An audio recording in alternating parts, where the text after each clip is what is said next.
हरे कृष्णा राधे राधे। आज मैं आपको अमर सुहाग की कहानी सुनाने जा रही हूँ, जिसे मकर संक्रांति से सुने जाने का नियम लिया जाता है। अमर सुहाग की ये कहानी मकर संक्रांति के दिन से शुरू करके हर महीने आने वाली मकर संक्रांति के दिन इसे सुना जाता है, और हर महीने में जो भी संक्रांति पड़ती है उस दिन से सुनते सुनते अगले वर्ष जब संक्रांति आती है उस दिन इसका उद्यापन किया जाता है। अमर सुहाग की कहानी सुनाने से पहले मैं आपको कहानी सुनने की विधि बताती हूँ। आप भगवान शिव और माता पार्वती की फोटो, विग्रह, तस्वीर जो भी आपके पास है उसे अपने सामने रखें।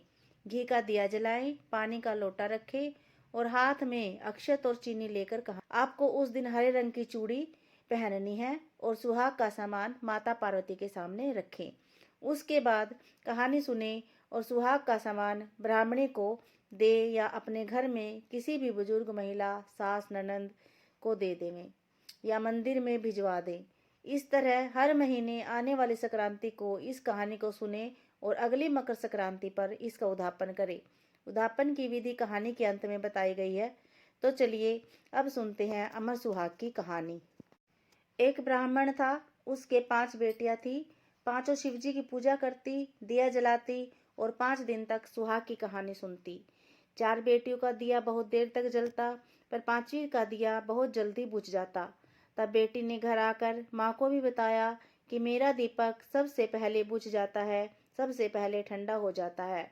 तब माँ बोली कि बेटी, तू उसमें घी थोड़ा ज्यादा डाला कर। थोड़े समय बाद उन पांचों का विवाह हो गया। चारों बेटियों के घर में बहुत धन था, पर 5वीं का पति रोज कमा कर लाता और खाता। वह इस सब को अपना नसीब मानकर अपने दिन काट रही थी और इसी में संतोष रखती थी। एक दिन की बात है, 5वीं का पति थोड़ी ही लकड़ियां काट कर बेचने को लाया। तब उसकी पत्नी ने पूछा कि आज इतनी कम लकड़ियां क्यों लाई हो? तब उसने बोला कि मेरी तबीयत सही नहीं है। तब 5वीं बेटी ने कहा कि कोई बात नहीं, आप आराम करो।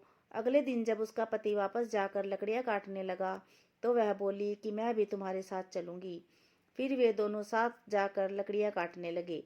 अभी थोड़ी ही लकड़ियां काटी थी कि उसके पति की तबीयत बिगड़ने लगी और वह बेहोश होकर गिर पड़ा। जंगल में दूर दूर तक कोई नहीं दिख रहा था।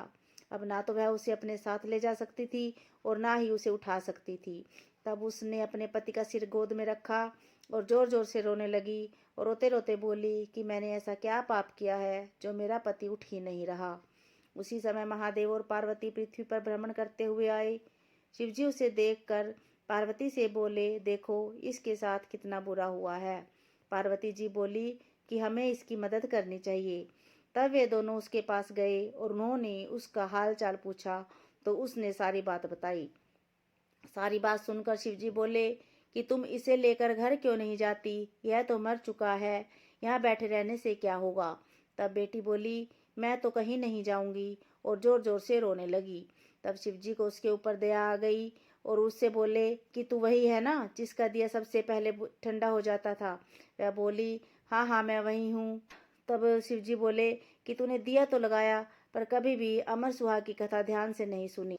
तब बेटी ने शिवजी के पैर पकड़ लिए और पैर पकड़कर बोली, आप मेरे पति को जीवित कर दो, आप जैसा कहोगे मैं वैसा ही करूंगी। तब शिवजी ने उसके पति पर अमृत के छींटे मारे। तब उसका पति अंगड़ाई लेकर बैठ गया और बोला कि मुझे बहुत अच्छी नींद आई। यह सुनकर पत्नी बोली कि ऐसी नींद कोई दुश्मन को भी ना आवे, और वे फिर दोनों घर चले गए।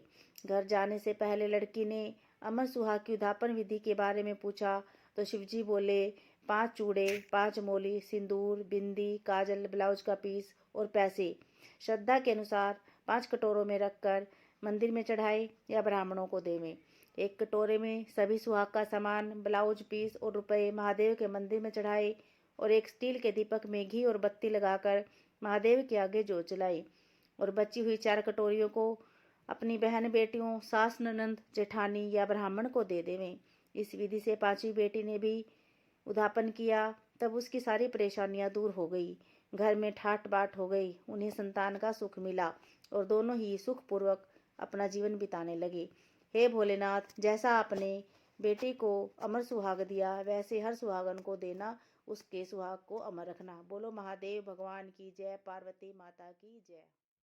अगर आपको हमारी यह कहानी पसंद आई तो वीडियो को लाइक करें और ऐसी नई नई कहानियाँ सुनने के लिए हमारे चैनल को सब्सक्राइब करें। हरे कृष्णा, राधे राधे।